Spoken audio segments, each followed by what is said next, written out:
1963 সালে মুক্তি পাওয়া দেয়ানিয়া ছবিটি ছিল শ্যামল মিত্রের নবম ছবি।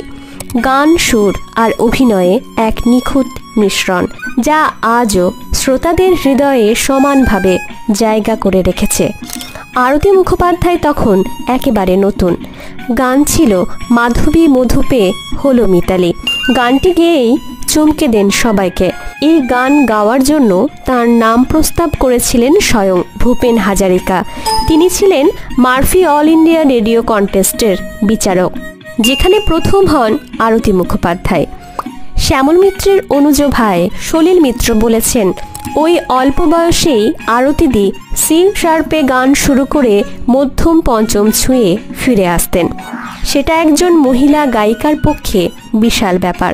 তখন খুবই ছোট ছিলাম, বুঝতেই পারিনি গানটা এতটা জনপ্রিয় হবে, জানালেন আরতি মুখোপাধ্যায়।